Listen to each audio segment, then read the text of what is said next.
नमस्कार। दोपहर समाचार में आपका स्वागत है।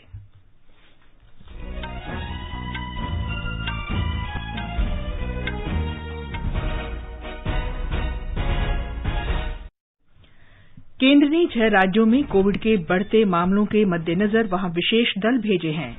राष्ट्रव्यापी टीकाकरण के अंतर्गत अब तक 34 करोड़ से अधिक टीके लगाए गए। देश में कोविड-19 से स्वस्थ होने की दर बढ़कर 97.01% हुई। सेना ने स्वदेशी तकनीक से कम समय में निर्मित पहले 12 पुलों को इंजीनियरिंग कोड में शामिल किया। भारी उद्योग और लोक उद्यम मंत्री प्रकाश जावड़ेकर ने वर्चुअल माध्यम से 6 तकनीकी नवाचार प्लेटफॉर्म का उद्घाटन किया। प्रवर्तन निदेशालय ने एमएससी बैंक घोटाला मामले में महाराष्ट्र के उप मुख्यमंत्री अजित पवार से कथित रूप से संबंधित 35 करोड़ रुपए की कंपनी को जब्त किया। नवगठित पश्चिम बंगाल विधानसभा का पहला सत्र आज से शुरू। जम्मू कश्मीर में सुरक्षा बलों और आतंकवादियों के बीच मुठभेड़ में 3 आतंकवादी मारे गए। केंद्र सरकार ने 2022 के सुभाष चंद्र बोस आपदा प्रबंधन पुरस्कार के लिए नामांकन आमंत्रित किए। द्युति चंद ने 100 और 200 मीटर स्पर्धा में अपनी विश्व रैंकिंग से टोक्यो ओलंपिक्स के लिए क्वालीफाई किया। विंबलडन टेनिस टूर्नामेंट के मिक्स्ड डबल्स के पहले दौर में आज भारतीय खिलाड़ी सानिया मिर्जा और रोहन बोपन्ना की जोड़ी का मुकाबला अंकिता रैना और रामकुमार नाथन की जोड़ी से होगा। और यूरो कप फुटबॉल में क्वार्टर फाइनल मुकाबले आज रात से। स्पेन का सामना स्विट्जरलैंड से और बेल्जियम का मुकाबला इटली से। दोपहर समाचार में नईम अख्तर के साथ मैं कनकलता।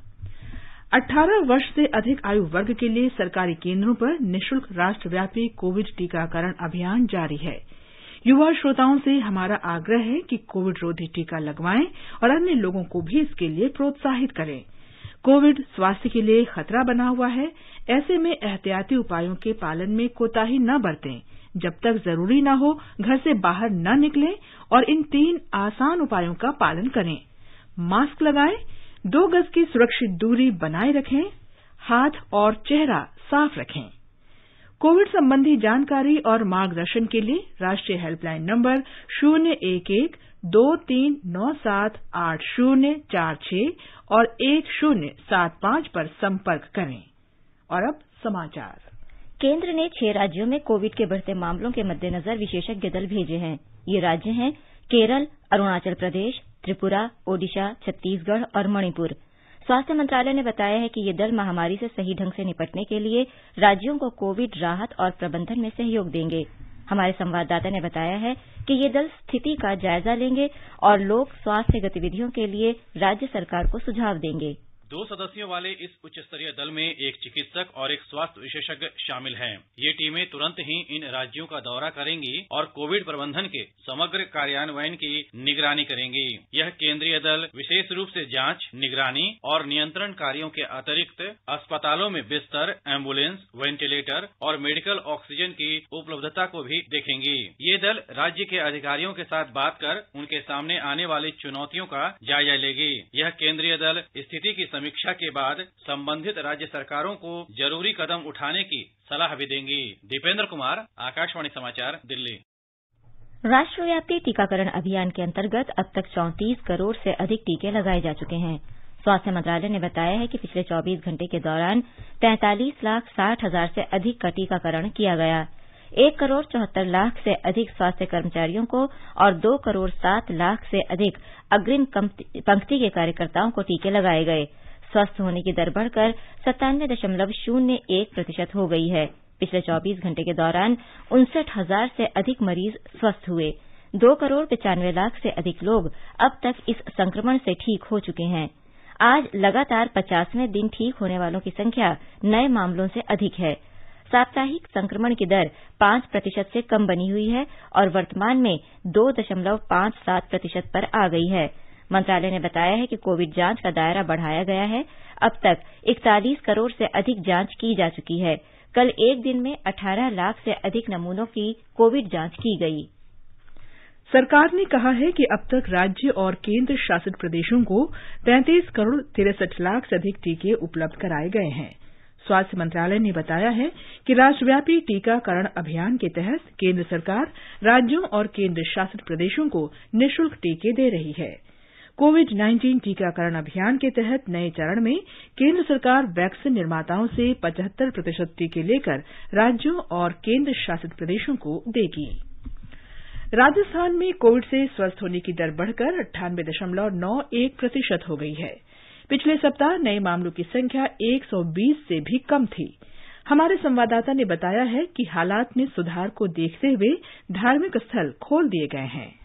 प्रदेश में व्यावसायिक गतिविधियां रफ्तार पकड़ने लगी है। कई पर्यटक स्थलों पर वीकेंड पर अब पर्यटक भी आने लगे हैं। प्रदेश में कोविड महामारी का असर कम होने के साथ ही धार्मिक स्थल आमजनों के लिए खोल दिए गए हैं। चुरू जिले के सालासर बालाजी धाम के पट आज से श्रद्धालुओं के लिए खुल गए हैं। जिला प्रशासन के निर्णय के अनुसार मंदिर में सुबह 5 बजे से शाम 5 बजे तक श्रद्धालु दर्शन कर सकेंगे। करौली जिले की प्रसिद्ध शक्तिपीठ कैला देवी और मदन मोहन जी मंदिर के पट भी खुल गए हैं। जैसलमेर जिले के तनोट माता मंदिर और लोक देवता बाबा रामदेव मंदिर में कोरोना गाइडलाइन के साथ श्रद्धालु दर्शन कर सकेंगे। जितेंद्र द्विवेदी, आकाशवाणी समाचार, जयपुर। मध्य प्रदेश में टीकाकरण अभियान तेजी से चल रहा है। प्रशासन के साथ कोविड वॉलंटियर लोगों में जागरूकता फैलाने का काम कर रहे हैं।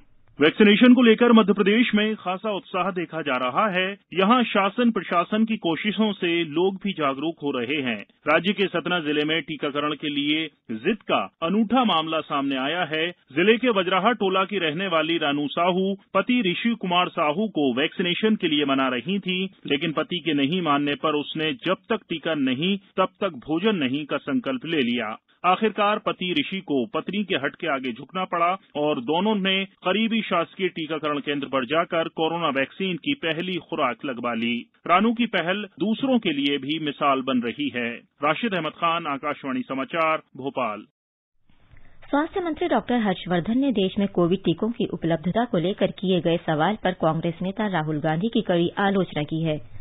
उन्होंने कहा कि देश में जुलाई में टीकों की उपलब्धता की जानकारी वो पहले ही दे चुके हैं। राहुल गांधी क्या इसे समझ नहीं पाए हैं? इससे पहले एक ट्वीट में राहुल गांधी ने केंद्र सरकार से देश में कोविड टीकों की कमी पर सवाल किया था। डॉक्टर हर्षवर्धन ने कल कहा था कि सभी राज्यों को जुलाई महीने में टीकों की आपूर्ति के बारे में 15 दिन पहले ही जानकारी दी जा चुकी है। इसके मुताबिक जुलाई महीने में राज्यों को कोविड के 12 करोड़ से ज्यादा टीके उपलब्ध कराए जाएंगे। भाजपा प्रवक्ता गौरव भाटिया ने भी राहुल गांधी के ट्वीट पर कड़ी प्रतिक्रिया दी है। राष्ट्रीय मानवाधिकार आयोग के अध्यक्ष न्यायमूर्ति ए.के. मिश्रा ने कहा है कि कोविड महामारी से समाज के कई वर्ग प्रभावित हुए हैं। उन्होंने लोगों से अपील की कि वो मुश्किल की इस घड़ी में जरूरतमंद लोगों की मदद के लिए आगे आएं। न्यायमूर्ति ए.के. मिश्रा आयोग के 15 दिवसीय ऑनलाइन इंटर्नशिप कार्यक्रम के उद्घाटन अवसर पर बोल रहे थे।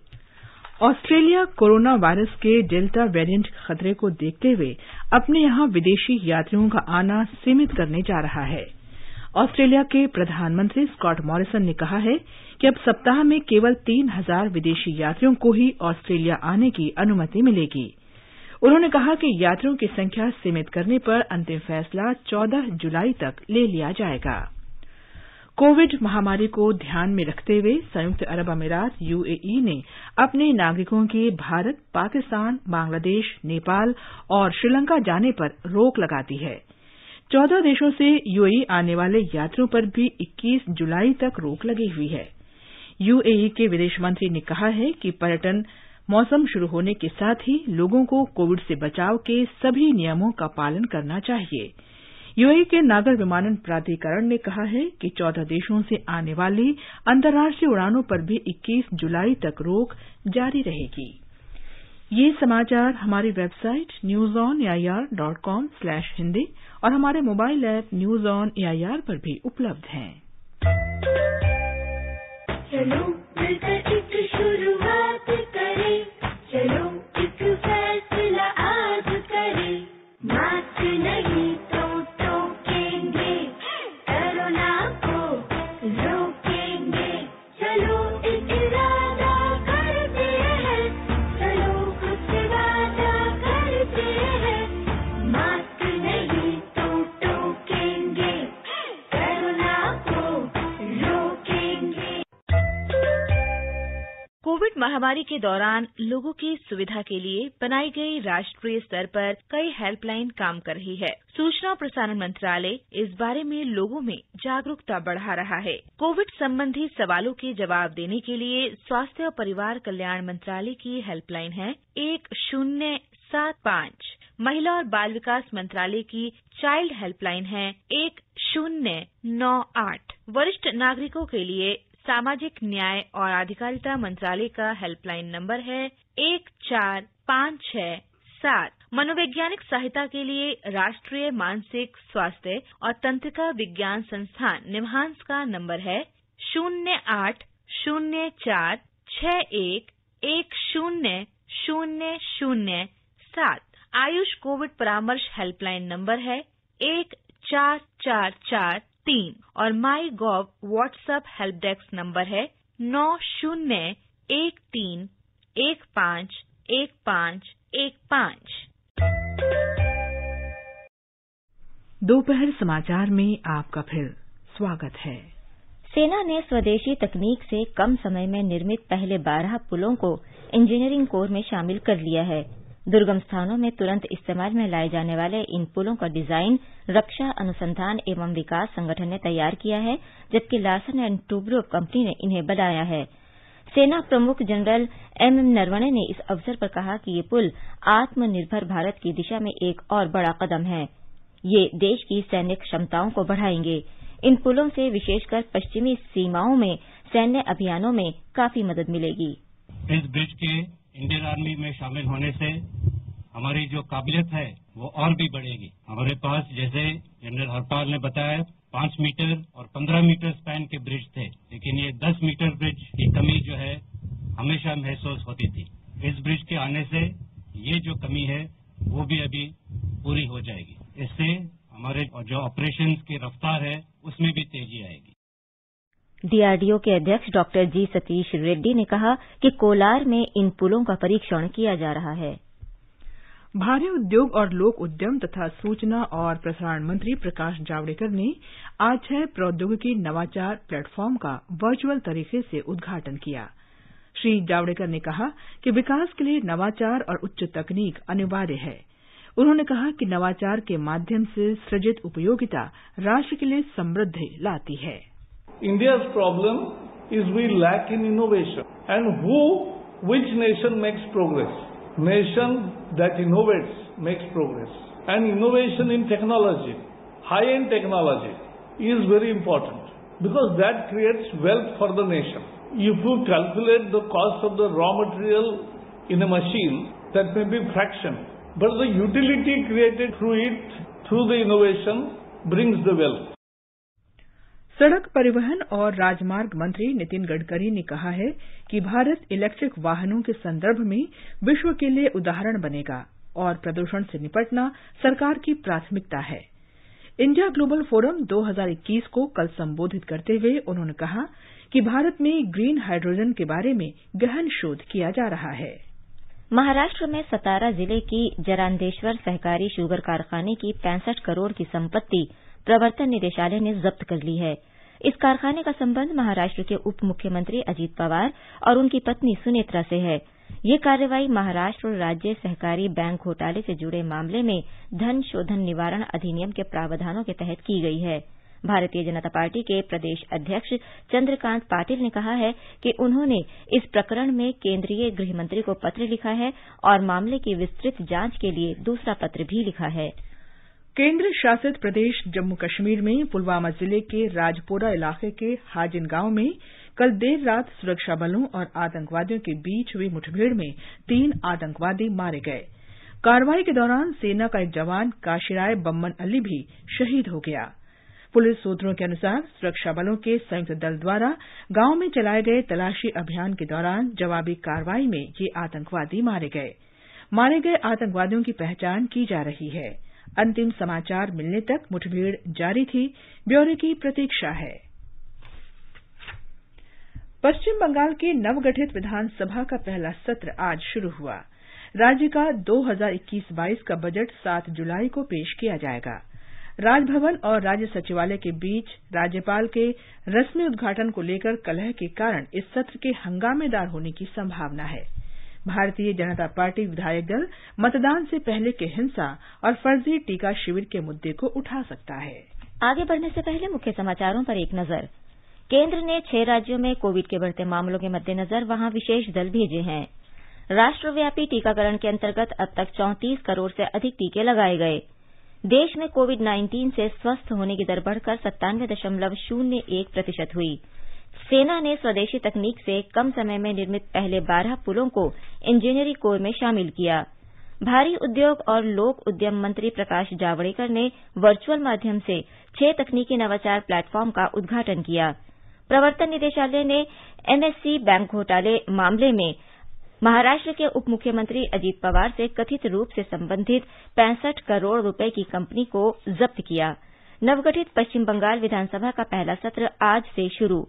जम्मू कश्मीर में सुरक्षा बलों और आतंकवादियों के बीच हुई मुठभेड़ में 3 आतंकवादी मारे गए। केंद्र सरकार ने 2022 के सुभाष चंद्र बोस आपदा प्रबंधन पुरस्कार के लिए नामांकन आमंत्रित किए। दूती चंद ने 100 और 200 मीटर स्पर्धा में अपने विश्व रैंकिंग से टोक्यो ओलंपिक्स के लिए क्वालीफाई किया। विंबलडन टेनिस टूर्नामेंट के मिक्स्ड डबल्स के पहले दौर में आज भारतीय खिलाड़ी सानिया मिर्जा और रोहन बोपन्ना की जोड़ी का मुकाबला अंकित रैना और राम कुमार नाथन की जोड़ी से होगा।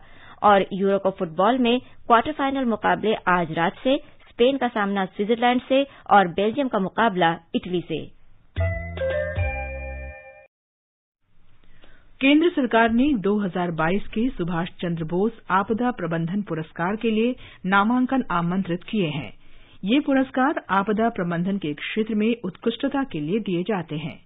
31 अगस्त तक dmawards.ndma.gov.in पर ऑनलाइन आवेदन किए जा सकते हैं। प्रत्येक वर्ष 23 जनवरी को नेताजी की जयंती के अवसर पर इन पुरस्कारों की घोषणा की जाती है।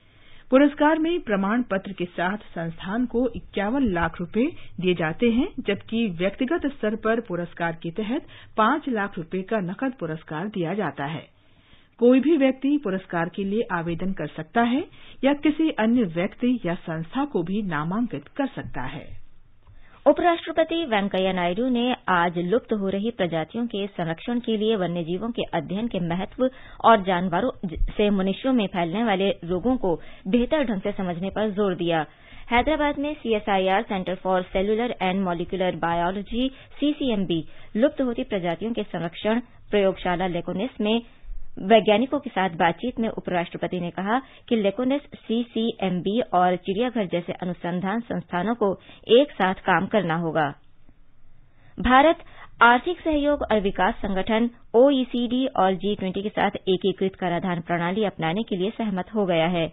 अर्थव्यवस्थाओं के डिजिटलीकरण के बाद से कराधान प्रणाली में उपजी चुनौतियों का सामना करने के लिए OECD और G20 समूह के सदस्य देशों ने कल सर्वसम्मति से इस प्रस्ताव पर अपनी सहमति दी।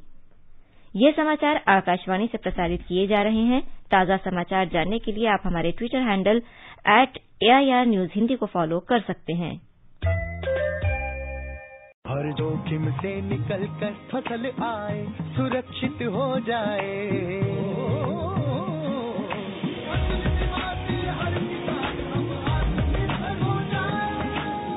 संकट के समय प्रधानमंत्री फसल बीमा योजना किसानों के लिए वरदान है। अब सूखा पड़े या बाढ़ आ जाए, कोई डर नहीं। अब ओले पड़े या कीट पतंगे फसल खा जाए, कोई फिक्र नहीं, क्योंकि हमने लिया है प्रधानमंत्री फसल बीमा। बुआई से फसल कटाई तक हर जोखिम का दावा, न्यूनतम प्रीमियम पर अधिकतम भुगतान का वादा। योजना से हर साल जुड़ रहे हैं 5 करोड़ से ज्यादा किसान। अब आपकी है बारी। नजदीकी कृषि कार्यालय, सहकारी समिति, बैंक शाखा, अधिकृत बीमा कंपनी या जन सेवा केंद्र में स्वेच्छा से करा सकते हैं पंजीकरण। फसल बीमा पोर्टल या फसल बीमा ऐप द्वारा भी कराया जा सकता है पंजीकरण। प्रधानमंत्री फसल बीमा योजना, आपकी फसलों का संपूर्ण सुरक्षा कवच। कृषि एवं किसान कल्याण मंत्रालय, भारत सरकार। ये आकाशवाणी है। अब नजर डालते हैं खेल जगत की खबरों पर। सबसे पहले बात करते हैं टोक्यो ओलंपिक की। इन खेलों की शुरुआत में अब केवल 21 दिन शेष हैं। आकाशवाणी समाचार का विशेष कार्यक्रम ओलंपिक क्विज कल से शुरू हो गया है। श्रोताओं ने इसे लेकर काफी उत्साह दिखाया। क्विज में देश के सभी हिस्सों के नागरिकों ने भाग लिया और अपने जवाब भेजे।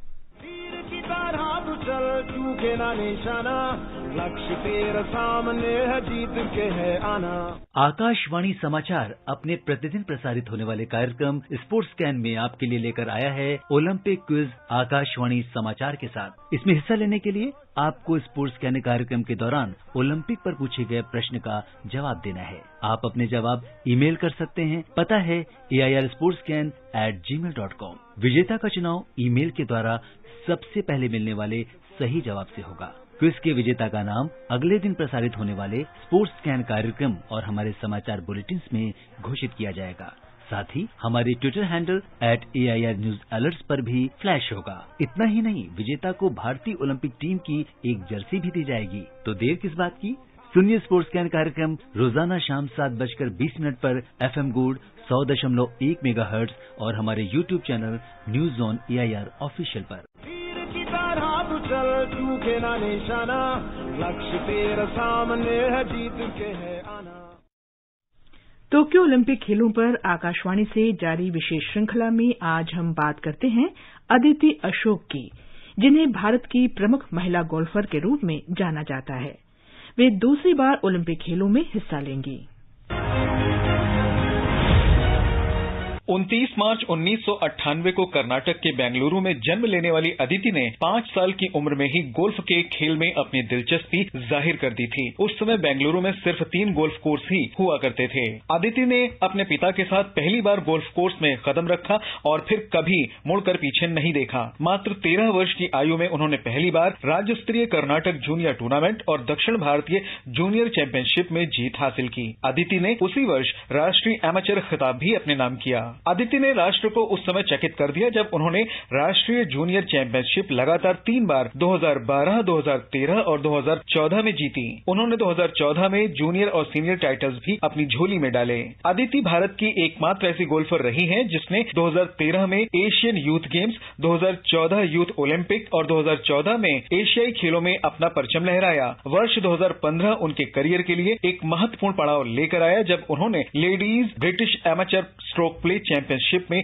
जीत हासिल की। अदिति ने 1 जनवरी 2016 को इतिहास रच दिया जब मात्र 18 वर्ष की आयु में रियो ओलंपिक के लिए क्वालिफाई करने वाली वो भारत की पहली महिला गोल्फर बनी। इसके बाद उन्होंने उसी वर्ष अक्टूबर में अपना पहला यूरोपियन टूर टाइटल भी जीता। अदिति ने इस टूर्नामेंट के एक सप्ताह बाद ही कतर ओपन का खिताब हासिल किया और लेट रुकी ऑफ द ईयर पुरस्कार जीता। टोक्यो ओलंपिक में अदिति अशोक के साथ अनिर्बान लाहिड़ी और उदयन माने भी हिस्सा लेंगे। निखिल कुमार, स्पोर्ट्स डेस्क, आकाशवाणी समाचार।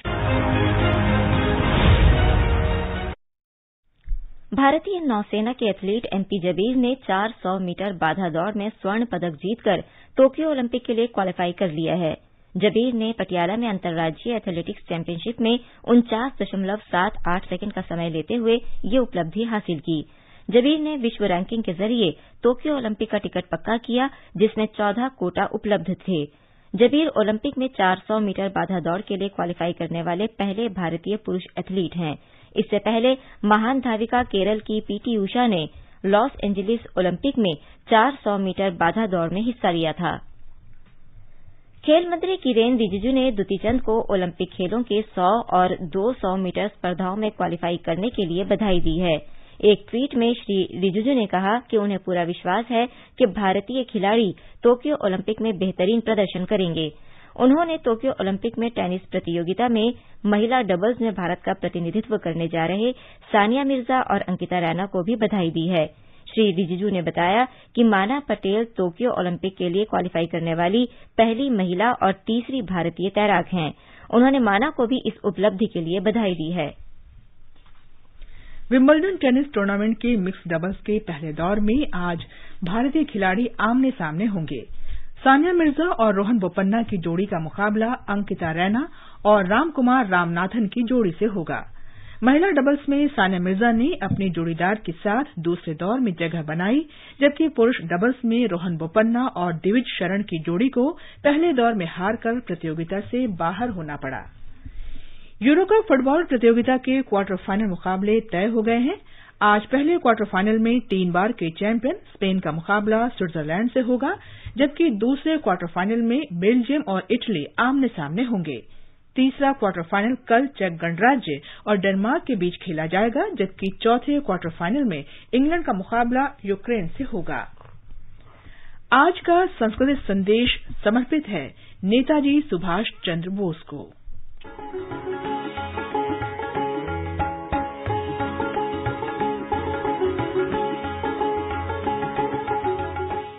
भारत के स्वाधीनता संघर्ष में 2 जुलाई का दिन बहुत महत्व रखता है। 1940 में आज ही के दिन ब्रिटिश सरकार ने सुभाष चंद्र बोस को विद्रोह भड़काने के आरोप में गिरफ्तार किया था। आज का संस्कृति संदेश समर्पित है पराक्रमी सुभाष को।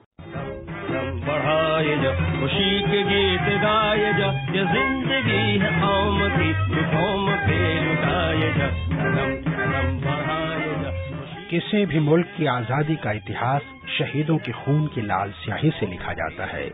नेताजी सुभाष चंद्र बोस ऐसे पराक्रमी योद्धा थे जिनकी देशभक्ति और वीरता की कहानी बच्चे बच्चे की जुबान पर है। आज भी हिंदुस्तान का छोटा सा भी बालक अगर ये कहा जाए कि चलो दिल्ली, इतना कहते ही उसके चेहरे पर सुभाष बाबू की याद आना बहुत स्वाभाविक होता है। अगर कोई कहे तुम मुझे खून दो मैं तुम्हें आजादी दूंगा, तो तुरंत सुभाष बाबू की याद आती है। लोगों में जोश भरने के लिए नेताजी ने कहा कि असंगठित और कमजोर रहना पाप है। इनसे छुटकारा पाने का एक ही तरीका है और वो है गुलामी से आजादी।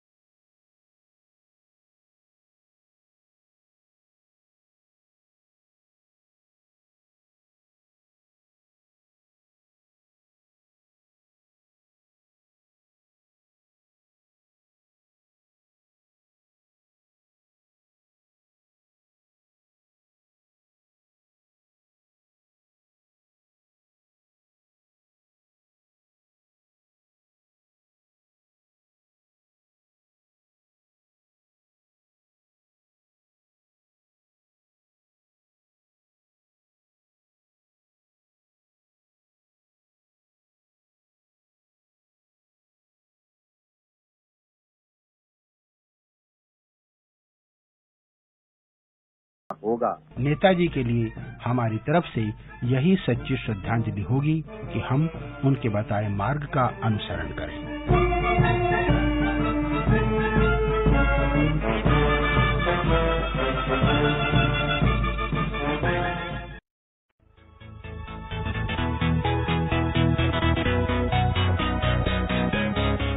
दुनिया रंग बिरंगी, खट्टे मीठे रसीले समाचारों का सतरंगी खजाना आकाशवाणी पर। खबरें होंगी हटकर, जानेंगे कुछ अलग, हंसेंगे खुलकर, करेंगे सजग। सुनना न भूलें सोमवार और मंगलवार 8 सवेरे तथा शनिवार और रविवार कार्यक्रम परिक्रमा में।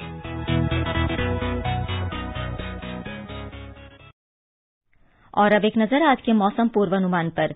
राष्ट्रीय राजधानी दिल्ली में आज लू चल रही है। मुंबई, चेन्नई और कोलकाता में बादल छाए रहने और हल्की वर्षा की संभावना है। जम्मू में आसमान साफ रहेगा। श्रीनगर में दोपहर बाद या शाम तक बादल घिरने की संभावना है। लेह में बादल छाए रहेंगे। तापमान 9 से 27 डिग्री सेल्सियस के बीच रहने का अनुमान है। गिलगित में बादल छाने और छिटपुट वर्षा के आसार हैं। मुजफ्फराबाद में आंशिक रूप से बादल छाए रहने और गरज के साथ वर्षा होने के आसार हैं। न्यूनतम तापमान 20 डिग्री सेल्सियस रिकॉर्ड किया गया। अंत में मुख्य समाचार एक बार फिर। केंद्र ने 6 राज्यों में कोविड के बढ़ते मामलों के मद्देनजर वहां विशेष दल भेजे हैं। राष्ट्रव्यापी टीकाकरण के अंतर्गत अब तक 34 करोड़ से अधिक टीके लगाए गए। देश में कोविड-19 से स्वस्थ होने की दर बढ़कर 97.01% हुई। सेना ने स्वदेशी तकनीक से कम समय में निर्मित पहले 12 पुलों को इंजीनियरिंग कोर में शामिल किया। भारी उद्योग और लोक उद्यम मंत्री प्रकाश जावड़ेकर ने वर्चुअल माध्यम से 6 तकनीकी नवाचार प्लेटफॉर्म का उद्घाटन किया। प्रवर्तन निदेशालय ने एमएससी बैंक घोटाला मामले में महाराष्ट्र के उप मुख्यमंत्री अजित पवार से कथित रूप से संबंधित 65 करोड़ रुपए की कंपनी को जब्त किया।